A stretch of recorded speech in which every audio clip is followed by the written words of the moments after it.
We are starting a new unit on identities and some formulas and equations, solving equations. If you do not know your unit circle, you really need to know your unit circle. Okay. It's really important that you know that. We will get there very soon. Today is 3/5/2020. Quotient identities. All of these can be found on page 177 in your book that we're talking about today. But we are going to learn some stuff and apply some stuff today. So quotient identities. Tangent of some angle is what over what? True. Opposite over adjacent, true. Y over x, true. I gave you another one, though. Sine over cosine. Sine theta over cosine theta.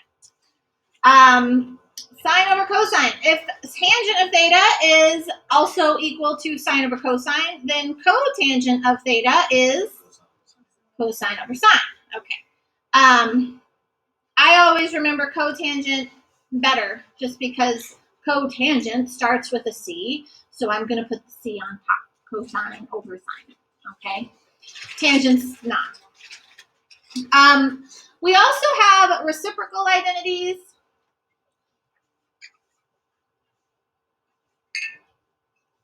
The reciprocal identities say that sine of theta is this. Well, I always do that. Let me do this. Cosecant of theta. Cosecant of theta is the same as 1 over sine of theta. Okay? Reciprocal. If cosecant of theta is the same as 1 over sine of theta,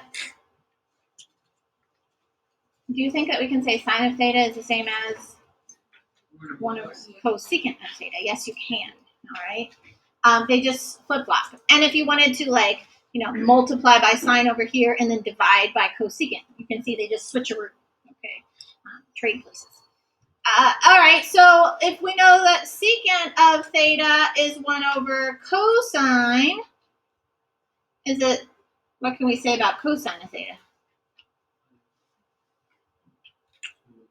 1 over secant. So they all just sort of flip around. These are identities. Identities mean that one side is identical to the other side. That would be numerically identical, but also graphically identical. We could graph the left and we could graph the right, and they are the same graph. Although those are hard to type in a calculator. Now, there's also tangent and 1 over cotangent. Pythagorean identities. We are going to do a derivation, ladies and gentlemen. This is my favorite derivation. We are going to derive the Pythagorean identities. These are the big Pythagorean identities that are ultra important. Okay. So I have an angle theta in standard position. So here is my angle theta in standard position. And on the terminal side of angle theta, I guess that standard position means that it's on the axis. So there we go. There it is, on the XY coordinate plane. Okay. On the terminal side is ordered pair, x comma y. Now, as in most things, if I have an angle and a point on the terminal side, what do? Drop an altitude, because we are looking at triangles. So we're going to drop an altitude. And if I know that I want to travel to my point xy, then I would travel how far to the right? X units to the right. And how far vertically? Y units vertically. And for our purposes today, I want to say that the distance between the origin and this point, we're going to call r. The hypotenuse, but r. All right. So we have a right triangle, and the one thing I know is the Pythagorean theorem. What is the Pythagorean theorem? A squared plus B squared equals C squared. Using our letters for our triangle, what should we write? X squared plus Y squared equals R squared, yes? Okay.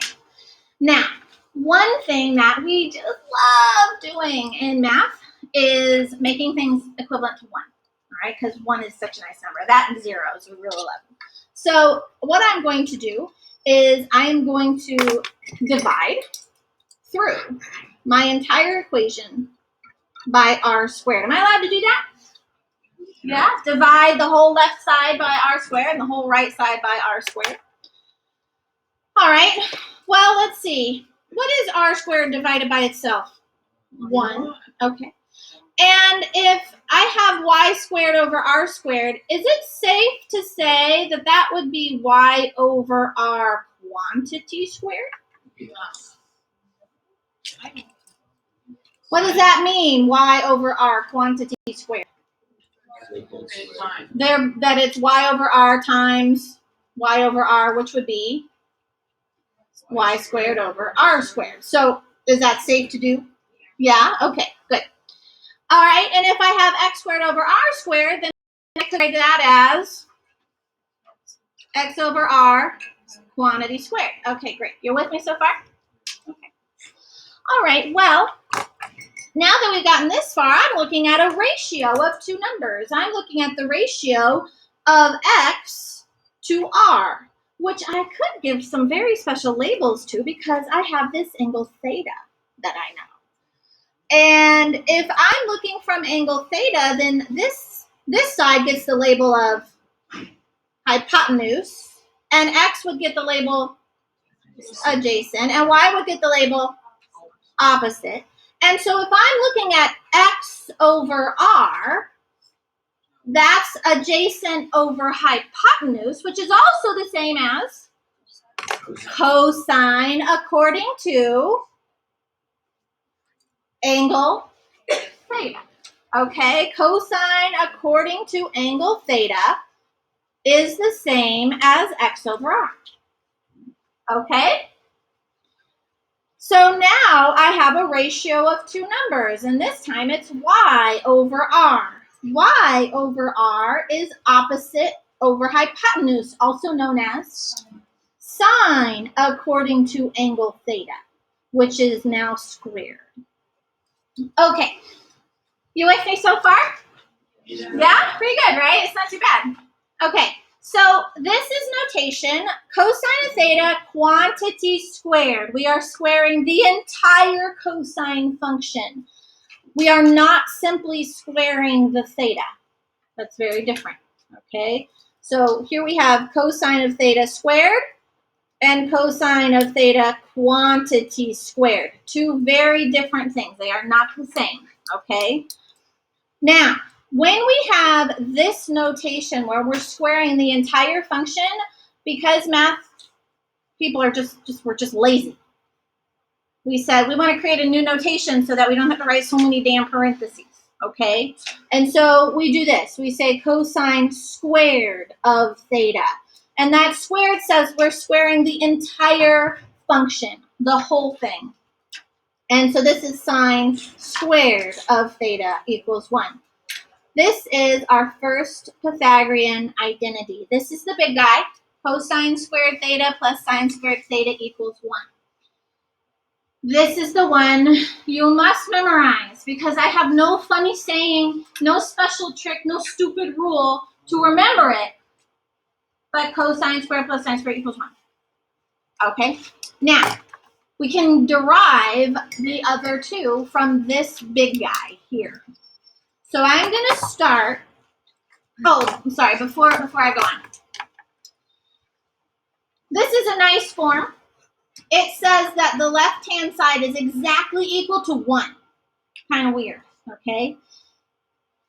But I can manipulate this identity. I can manipulate the position of things. So let's say I wanted to get cosine squared theta all by itself. What would cosine squared theta by itself be equal to? 1 minus sine squared theta. Good. Noelle, you're going to answer, or did you have a question? Okay, awesome. And if I wanted to get sine squared theta by itself, then that would be equal to 1 minus cosine. Excellent. So you can rearrange it, right? Lots of ways. Okay. So now I'm going to take this same big guy, the big kahuna. The big kahuna here. Cosine squared plus sine squared theta equals 1. And just like before, I'm going to rearrange it by, well, I'm going to create a 1 somewhere. Okay, somewhere else. I already have a 1 there. I want to get a 1 somewhere else. So I'm going to divide through everything by, let's do cosine squared. I'm going to divide all of these by cosine squared theta. Is that allowed? Is it legal to do that? Yeah, as long as I divide everything, I'm good. So then, what is cosine squared divided by cosine squared? 1. Good. Okay. What is, I guess I can rewrite this, just like we did here. I could rewrite this as sine theta over cosine theta quantity squared. Can I do that? Is that the same thing? Yes, okay. And I guess I can kind of do the same thing here. 1 over cosine of theta quantity squared. That'd give us that same thing, squaring the top and the bottom. Okay, so now what is sine theta over cosine theta? Tangent. Tangent of theta. That is why? Because tangent is sine over cosine. Yeah, that's what we just did. Tangent is the same as sine over cosine. Okay. And then, so what is 1 over cosine the same as? Secant. Secant of theta quantity squared. So this is what we're doing. We're taking identities that we have been discussing for, a quarter now, and using them to substitute. We're replacing equal things for their counterparts. Okay. So I can rewrite this 1 plus tangent squared of theta instead, because that was just easier to write, and secant squared of theta. All right, now this is the second Pythagorean identity. And the fun phrase, I actually have a fun phrase for this one. 1 adds a tan by the secant squared theta. 1 adds a tan like sun tan. Okay, 1 adds a tan by the C. 1 adds a tan by the C. Now you have to remember that they're all squared. But 1 adds a tan by the C is a nice little thing to help you remember. 1 adds a tan by the C. Okay? Now, rearrange at will. What is tangent squared theta equal to? Secant squared theta minus 1. Very good. What is 1 equal to?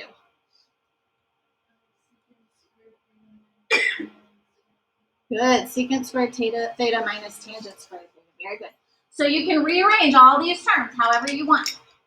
Okay. So anytime you pay attention to things that are being squared, think Pythagorean identities, and these are the ones you need to know. All right, one more here. Going back to the big kahuna, cosine squared theta plus sine squared theta equals 1. Now, before we divided through by cosine, what do you think we're going to divide through by this time? Yeah, sure. Again, the goal is creating ones in different places. So I'm going to divide everything through by sine squared theta. All right. So cosine, this can be rewritten as cosine of theta over sine of theta quantity squared. They're both squared, so it can be quantity squared. What's sine squared divided by sine squared? 1. And then 1 over sine squared, I could rewrite as 1 over sine theta quantity squared. Okay. So now going back and thinking about my identities we started with. What is cosine theta over sine theta? Cotangent Good. So we get cotangent of theta, quantity squared, plus 1. And what is 1 over sine? Cosecant of theta, again, quantity squared. And rewrite, just for simplicity's sake, cotangent squared theta plus 1 equals cosecant squared theta. And this is our last Pythagorean identity. It's a great one. Also, I have a great saying for this. All right, cot plus 1 equals cozy. Cot plus 1 equals cozy or cozy. Cosecant, okay, cot plus 1, cot like camping cot. Cot plus 1 equals cozy, cozy. Okay, do you get it? Do you see cot plus 1 equals cozy? A camping cot? Army cot? A sleeping cot plus 1 person is cozy. Oh, okay. A cot is pretty cozy. Okay, it is really cozy. All right, cot plus 1 equals cozy. Cotangent squared plus 1 equals cosecant squared. All right, so again, we can rearrange. What is cotangent squared of theta equal to? Good, cosecant squared theta minus 1. Okay, you got those? So that's a derivation. This is how these formulas came to be. We started noticing patterns and creating rules, and then all these things sort of follow. It's really kind of miraculous, but this actually is not that hard, right? Like totally doable, but really, really good. And we do more of this in calculus, where we will go through and use what we know to derive things, which is pretty cool. All right, now with that knowledge of all of those identities we just talked about, we are going to simplify expressions today using our algebra skills and substitution. Lots and lots of substitution.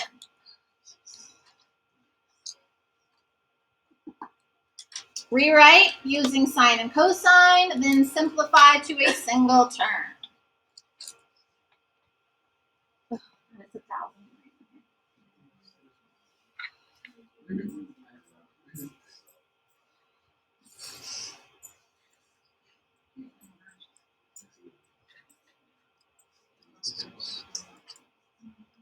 So we're going to learn over the next couple of days a lot of different strategies for manipulating these expressions. And this is sort of the first strategy. It's a good one. Rewriting in terms of sine and cosine is always an option if we're stuck. Sine and cosine are the big two. All the others come from knowing sine and cosine. So though it's better than having 4 different trig functions, 2 is much better. So what we're going to do then is we're going to say, have cotangent of theta times secant of theta. Well, cotangent of theta can be replaced with what? Well, it could be replaced with 1 over tangent. But I want to rewrite with sine and cosine. So what should I use instead? Cosine theta over sine theta. And please remember, you absolutely need an angle.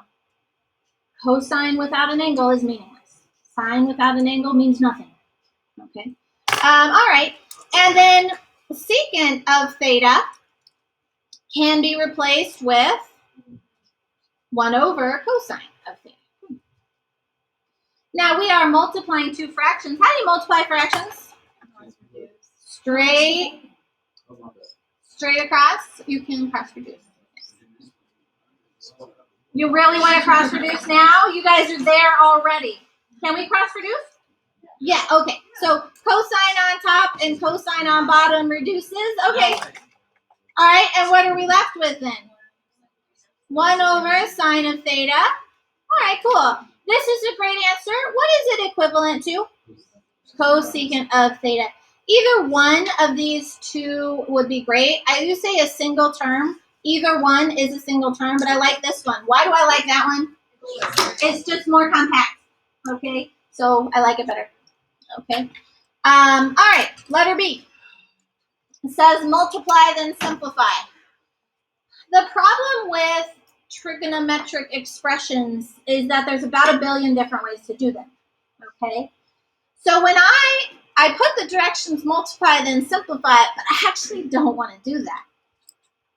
Because when I look at this, I see something that is being squared, and this looks very familiar. What does 1 plus tangent squared equal? Yeah, why? Because 1 adds a tan by the secant squared theta. Okay, so this is what I always write down as a Pythagorean identity. I always want to look out for Pythagorean identities. If you see things being squared with a 1, it's a Pythagorean identity, and they are really essential for us, so get used to them.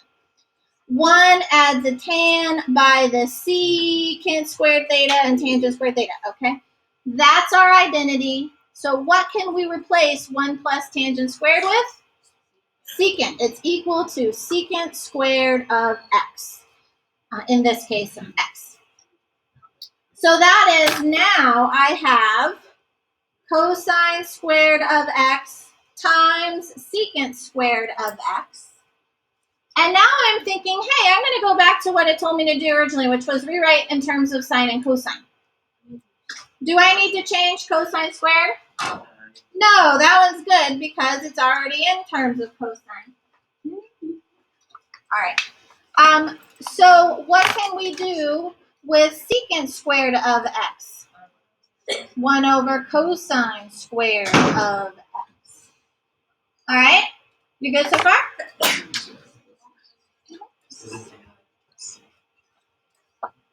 That's our identity. 1 adds a tan by the c. And so you can replace the left-hand side with the right-hand side. So that we're replacing things. Okay, so it's like trading out one thing for another that's smaller and more compact. Okay? All right. What can we do next? Cross reduce. Cross reduce. So what do we get? 1 and done. 1 and done. Right? The job you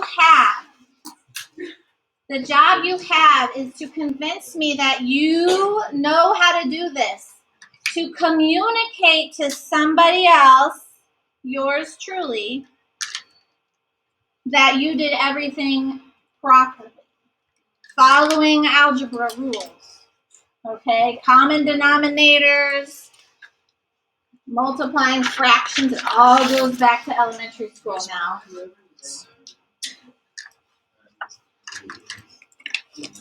Letter C, multiply then simplify.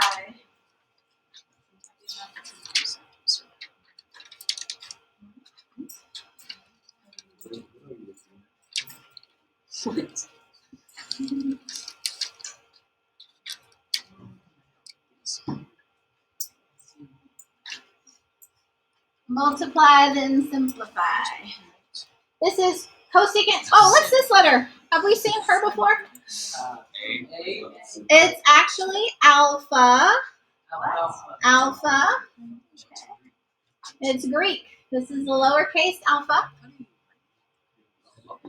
It's the fish. It's the Jesus fish. It's the Jesus fish. Yeah. Okay.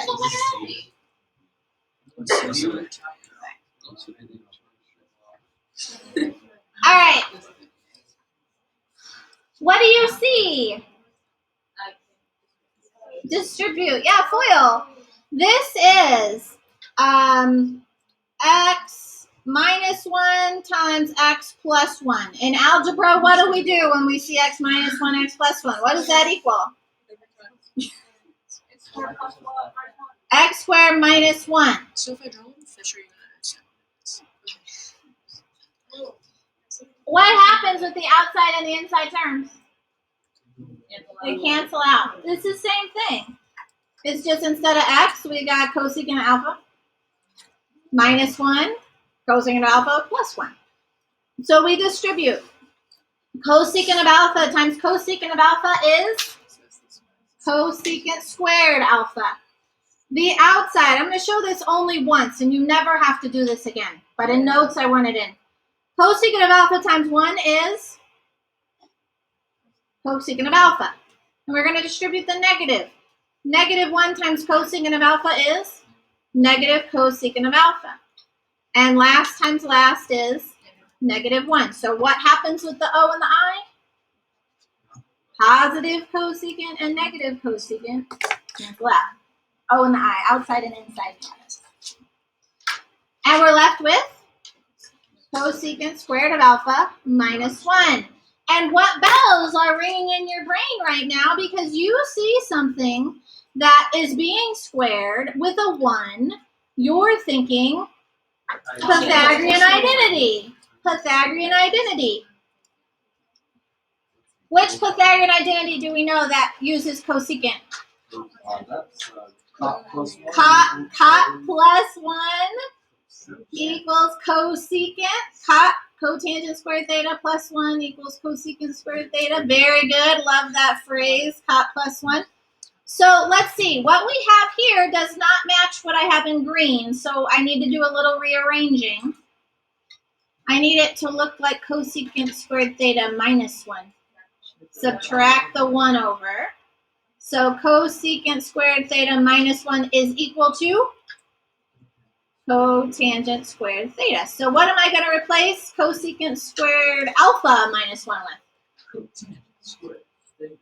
Good. Well, not theta, but cotangent squared alpha. Yeah, good.